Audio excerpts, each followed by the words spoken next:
At my birthday dinner, she laughed and said, "You're not exactly Instagram material, so don't expect any photos tonight." Everyone laughed, except me. But when the cake came out and she saw who brought it, the whole table went silent. I've been with Jenna for 4 years. To understand what happened last night, you need to understand the woman I thought I was dating versus the woman she became. When we met, she was incredible. Sharp, funny, driven, and had this warmth that made you feel like the only person in the room. We built a life together. I was the stable one, the quiet one. I have a good job that I'm proud of, one that allowed us to have a beautiful apartment and travel a little. She was the social one, the one with the vibrant circle of friends. In the beginning it worked. I grounded her, and she brought me out of my shell. Over the last 2 years, though, something shifted. Her 2 best friends, Ashley and Maya, became a constant presence. They are the kind of people who live their lives through a phone screen. Every brunch, every walk in the park, every single moment had to be curated, filtered, and posted for validation. Slowly, they started to change Jenna. The woman who once loved quiet nights in with a movie started talking about our brand as a couple. The woman who used to praise my work started making little comments about how it wasn't very glamorous. She became obsessed with appearances, with creating a life that looked perfect, even if it didn't always feel that way. I put up with it because I loved her. I saw glimpses of the old Jenna underneath the surface, and I kept hoping she would re-emerge. I supported her ventures, including the small online business she ran with Ashley and Maya, a boutique that sold overpriced home decor. I wasn't a simp. I was a partner holding on to the belief that the person I fell for was still in there. I paid the majority of the rent on our apartment and handled most of the bills, not because she couldn't, but because my income was more stable, and it allowed her the freedom to pursue her passions. That was the arrangement we made, and I was happy to do it. That was my mistake. I didn't realize she had started to see my support not as a partnership, but as a service. Which brings us to last night, my 35th birthday. Jenna had planned the whole thing. A dinner at a trendy, expensive restaurant downtown called Aperture. It was the kind of place with mood lighting so dim you could barely read the menu, where every plate is designed to be photographed. The guest list was small: me, Jenna, and her 2 loyal lieutenants, Ashley and Maya. From the moment we sat down, I felt less like the guest of honor and more like an accessory she was begrudgingly carrying. The 3 of them were a whirlwind of activity, taking selfies, adjusting their hair in the reflection of their butter knives, and staging photos of their cocktails. I just sat there, nursing a whiskey. The first real jab came when the appetizers arrived. Ashley slid a plate of oysters into the perfect lighting and snapped a dozen photos. "Jenna, you have to post these. The aesthetic is everything tonight." Jenna looked at me, then back at her friends, and laughed. It was a brittle, dismissive sound. "Oh, we're not posting anything with him in it tonight. Let's be honest." She looked directly at me and said the words that changed everything. "You're not exactly Instagram material, so don't expect any photos tonight." Ashley and Maya burst into laughter, high-pitched and cruel. It wasn't a joke, it was a judgment, a declaration.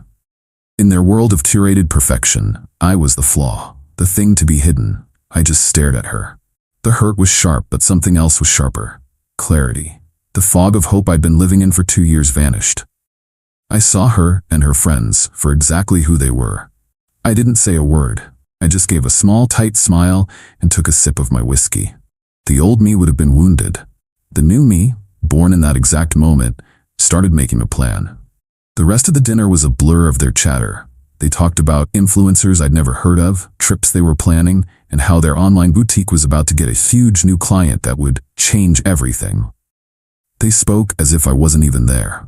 I just listened, nodding occasionally, my mind working like a machine, assembling pieces, calculating trajectories. Jenna must have mistaken my silence for submission. As the main courses were cleared, she patted my hand with a sickeningly sweet smile. "Don't be so sensitive, babe. You know I'm just teasing. We'll get a photo of you with your cake."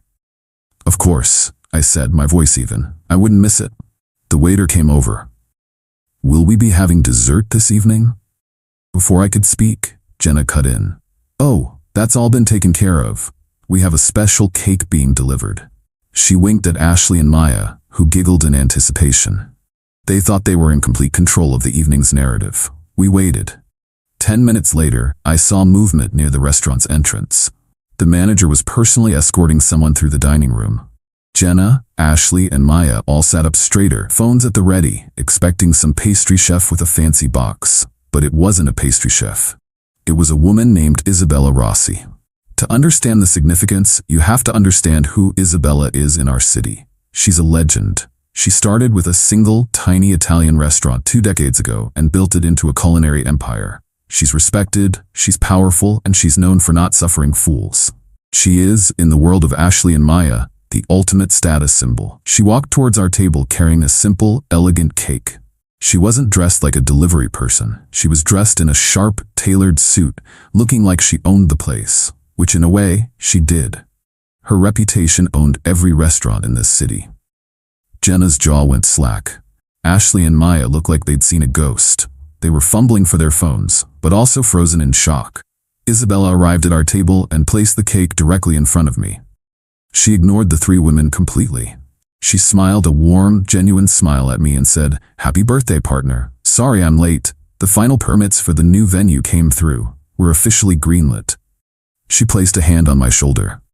I couldn't let my investor celebrate his 35th without the best tiramisu in the city. The entire table went silent. A deep, profound silence that sucked all the air out of the room. Jenna's face had gone from smug to confused to utterly horrified in the span of about 10 seconds. She was staring at me, her mouth slightly open. Ashley and Maya were looking back and forth between me, Jenna, and Isabella, their brains visibly short-circuiting. I looked at Jenna, the fake smile gone from my face, replaced by a calm I hadn't felt in years. I picked up my fork, cut a piece of the cake, and said, "Jenna, you remember my silent partner, Isabella, don't you?" I'm sure I've mentioned her. I hadn't, of course. For the past year, I had been quietly investing in Isabella's new flagship restaurant, a project that was the talk of the town. I wasn't just some silent money man. I was a strategic partner, handling the logistics and property side of the deal. It was my biggest venture, and I had kept it completely to myself. Jenna just stared, speechless. The woman who had just declared me not Instagram material was now sitting across from the most photographed and respected restaurateur in the state, who had just called me her partner. The irony was so thick you could taste it, and it was sweeter than any cake. Update 1. The silence at that dinner table was the most satisfying sound I have ever heard. Jenna, Ashley, and Maya just sat there, paralyzed. Isabella, a true professional, didn't linger. She wished me a happy birthday one more time, gave me a knowing look that said we'll talk later, and walked away, leaving a crater in the middle of our table. Jenna finally found her voice, a weak, stammering whisper. "Partner? Investor? What is she talking about?" "Isabella and I have been working on her new restaurant for the last year," I said calmly, taking another bite of the tiramisu. It was, as promised, the best I'd ever had. I handled the site acquisition and the build-out. It's a business venture I've been very excited about. Ashley and Maya were staring at me like I had grown a second head. The disdain they usually wore was gone, replaced by a frantic, confused respect. Suddenly, the boring guy who wasn't Instagram material was a player in their world of status and connections. The car ride home was a masterclass in awkward silence. Jenna kept trying to start a conversation, her voice unnaturally high. "I just don't understand why you wouldn't tell me about something so huge. We're supposed to be a team." "You seemed pretty busy focusing on our brand," I replied, not taking my eyes off the road. "I didn't want to bother you with the details." The moment we walked into our apartment, the facade crumbled. "What was that, Mark?" she demanded. "You brought Isabella Rossi to my dinner to humiliate me?" "It was my birthday dinner, Jenna," I corrected her. "And I didn't bring her. She came as a friend, as a partner. The fact that you were humiliated by that says more about you than it does about me." She didn't have an answer for that. She just stood there, watching as I went into the spare room and closed the door. I slept on the pull-out couch that night. The next morning, I was up before she was. I made my coffee, got dressed, and left. Before I walked out, I placed a single, freshly printed document on the kitchen counter where she'd be sure to see it. A 60-day notice to vacate the premises. The apartment was mine. I'd signed the lease long before she moved in, and she was never officially added to it. Legally, she was a tenant, and I was her landlord. It was a cold, brutal move, but her comment at dinner had shown me that our relationship was just a transaction. I was simply ending the business arrangement. My phone started blowing up around 9 a.m. a string of frantic texts. What is this? You can't be serious? You're kicking me out? After everything, I didn't reply. Instead, I called a company that specializes in high-end home staging and liquidation. I explained the situation. I had an apartment full of furniture and decor I wanted gone, professionally cleared and prepared for sale by the end of the day. They assured me it was a rush job, but for the right price, it could be done. I told them the price was no object. While Jenna was at work trying to process the eviction notice, a team of 6 professionals descended on our apartment. They worked with quiet, ruthless efficiency. Every throw pillow, every scented candle, every piece of beige furniture that Jenna and her friends had spent months curating for their aesthetic was wrapped, boxed, and removed. They cleared out her closets, packing her clothes into wardrobe boxes. They took everything that wasn't a personal keepsake of mine. When they were finished, the apartment was empty, echoing and sterile. It was a blank canvas. Then the staging company I'd hired came in. They brought in sleek, modern furniture, bold art, and professional lighting. By 4 p.m., the apartment didn't look like our home anymore. It looked like a feature in an architectural magazine. It looked expensive, tasteful, and masculine. It looked like a place a successful investor would live. At 4:30 p.m., I sent Jenna a single text message. Your belongings have been packed and placed in a secure, climate-controlled storage unit. Here is the address and the key code. You have 30 days of prepaid access. I then called a real estate agent, a contact I'd made through the restaurant deal, and told her I had a prime downtown apartment, newly staged, that I wanted to list for lease at a premium price. She was thrilled and promised to have the listing up by the next morning. The real genius of the plan, however, was yet to unfold. Remember that huge new client Ashley and Maya were so excited about? The one that was going to change everything for their little online boutique? I knew who it was. Jenna had let the name slip a few weeks ago, the Beaumont Hotel Group. They were launching a new line of luxury residences and wanted a local boutique to handle their welcome kits and staging decor. It was a massive reputation-making contract. What Jenna, Ashley, and Maya didn't know was that I had a connection to the Beaumont Group. The head of their new development, a guy named Arthur Vance, was a casual acquaintance. We'd met through a mutual contact in the construction industry. He was old school, a man who valued integrity and professionalism above all else. He had no patience for the superficial world of influencers. I sent Arthur a simple email. Arthur, hope you're well. A quick, informal heads up. I heard you're considering working with a boutique called Modern Nest for the new residences. My soon-to-be ex-girlfriend is a co-owner. I can't speak to their business practices, but I can tell you that their personal conduct and judgment are, in my opinion, severely lacking. Just thought you should know. All the best, Mark. It was subtle. I wasn't making accusations. I was just planting a seed of doubt from a credible source. Arthur was a man who trusted his gut, and he trusted the people in his network. An email like that from someone he respected would be more than enough to make him reconsider. I knew he would do his own digging, and when he did, he wouldn't like the shallow, unprofessional social media presence of Jenna, Ashley, and Maya. I got home to my newly staged empty apartment around 6 p.m. It felt peaceful. I poured myself a whiskey and sat on a leather couch I'd never seen before. An hour later, my video doorbell chimed. It was Jenna. Her face on the screen was a mask of fury and disbelief. I let her buzz for a full minute before I answered. Mark, what happened? Where's all our stuff? The key you gave me is for a storage unit. I thought it was a joke. It's not a joke, Jenna, I said, my voice calm through the speaker. I'm redecorating. Your things are safe. You have 30 days to collect them. You can't do this. This is my home, she screamed, her voice cracking.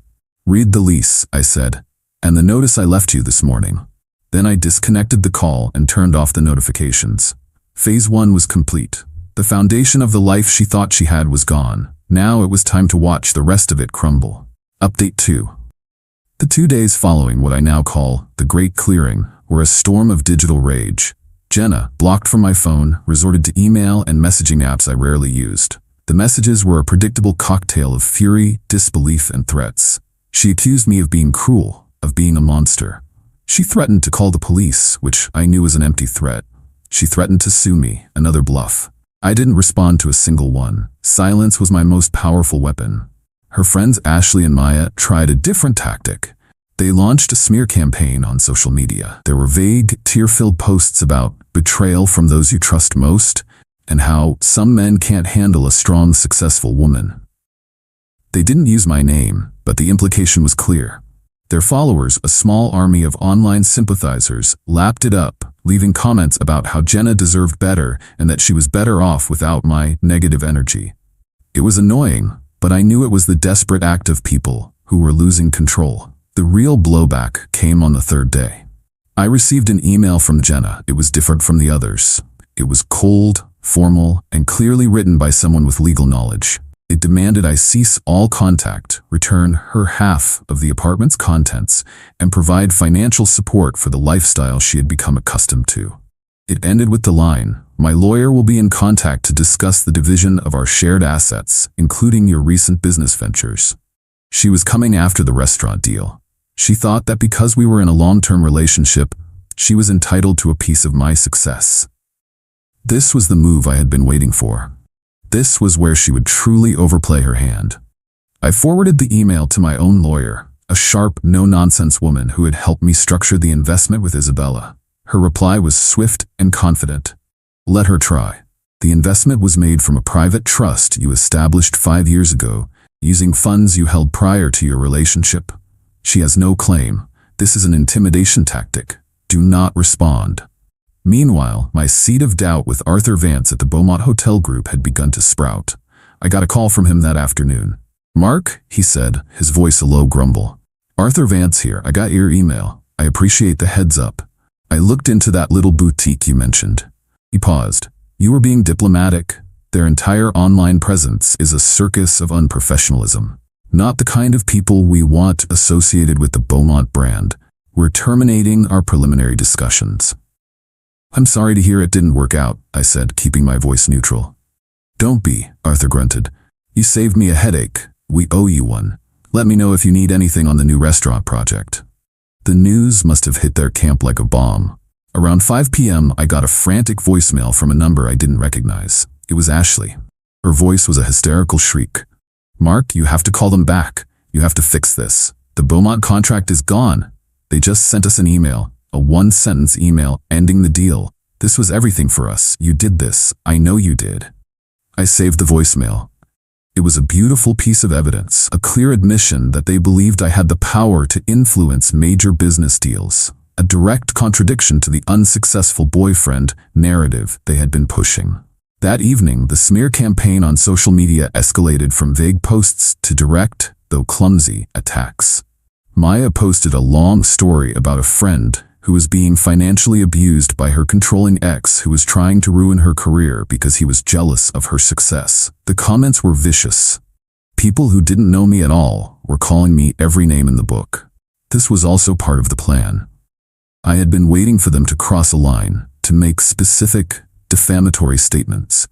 My lawyer had advised me to just let them build the case for me. The final piece of this phase fell into place the next morning. The real estate agent called. She had already hosted 3 showings at the apartment. One of them, a wealthy executive who had just relocated to the city, had made an offer on the spot. He wanted to lease it for 2 years, fully furnished with the new staging, at a price 20% higher than I had been asking. He was willing to pay the first 6 months up front. I accepted immediately. The apartment was officially off the market. With the contract signed, I finally broke my silence with Jenna. I sent her a single, consolidated email. "Jenna, attached you will find a copy of the new lease agreement for the apartment. As you can see, it is no longer available. Your 30-day window to retrieve your belongings from the storage unit remains in effect. You will also find a letter from my attorney. It addresses the baseless claims to my personal assets, all of which are legally protected from any claim you might make. The letter also serves as a formal cease and desist notice regarding the ongoing, defamatory social media campaign being waged by you and your associates. We have documented every post, every story, and every comment. If this harassment does not stop immediately, we will pursue legal action for defamation and seek damages. Finally, I have attached a detailed invoice. It covers the cost of the professional packing and storage of your items, as well as the full cost of the birthday dinner at Aperture, which was charged to my credit card. I expect payment within 15 days. This will be my final communication with you. Any further correspondence must go through my lawyer.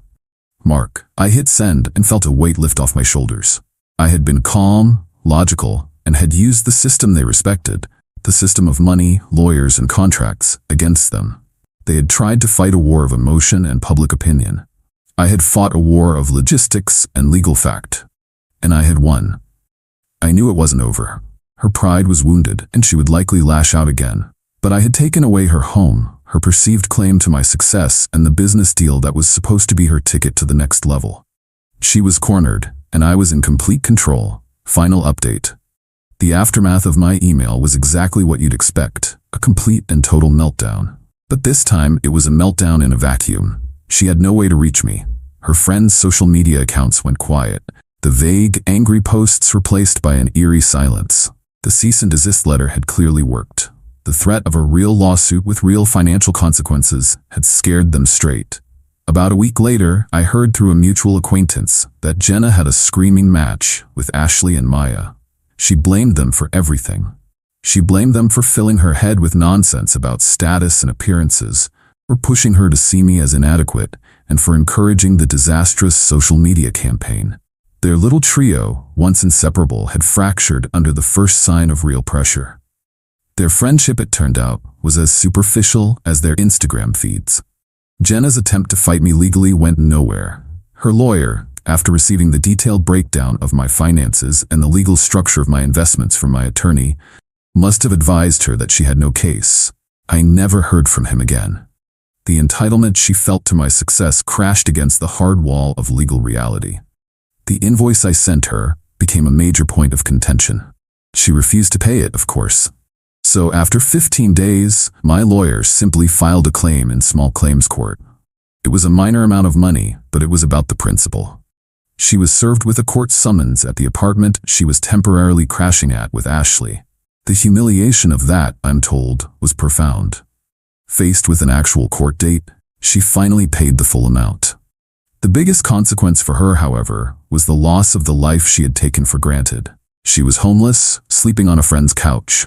Her grand business plan with the Beaumont Group was in ashes, and she had alienated the one person who had provided the stable foundation upon which she had built her entire curated world. I heard that she tried to get back into the social scene, but the story of what happened had started to circulate. Not the one she and her friends had tried to spin, but the real one. People in our city's business and social circles talk. Isabella Rossi, when asked, would simply say that I was a brilliant and loyal partner, and that it was a shame my ex-girlfriend couldn't see it. That simple endorsement from a woman of her stature was enough to cement my reputation and completely dismantle Jenna's victim narrative. Ashley and Maya's online boutique has struggled immensely since losing the Beaumont contract. That deal was supposed to be their launchpad. Without it, they are just another small, forgettable online store. Their friendship with Jenna is reportedly over for good. They now see her as the liability who cost them their one big shot. About 2 months after my birthday, I was having dinner at one of Isabella's other restaurants. I was sitting at the bar when a woman approached me. It was one of Jenna's other friends, someone who was on the periphery of her main circle. She looked hesitant. "Mark?" she asked. I just wanted to say, I heard what happened, and I'm not surprised. The way she and Ashley and Maya talked about you when you weren't around, it was awful. You did the right thing. That, more than anything, felt like validation. As for me, life has never been better. The new restaurant I partnered on with Isabella opened 6 weeks ago to rave reviews. It's the hottest ticket in town. My investment has already paid off handsomely. The apartment is leased, and the extra income is just a bonus. I've been focusing on my work, my health, and reconnecting with friends I had neglected while I was trying to keep Jenna happy. I learned a valuable lesson. A partnership has to be built on mutual respect. The moment one person starts seeing the other as an accessory, or a stepping stone, or worse, as not Instagram material, the foundation is cracked beyond repair. I didn't set out to be a mastermind of revenge. I simply decided to stop being the quiet, accommodating guy and start being the man who built his own success. I took her insults and her disrespect, and I used them as fuel. She wanted a life that looked good in photos. She ended up with nothing worth capturing. I, on the other hand, Stopped worrying about what my life looked like to others, and started building one that felt good to me. And that's a victory no social media filter can ever replicate.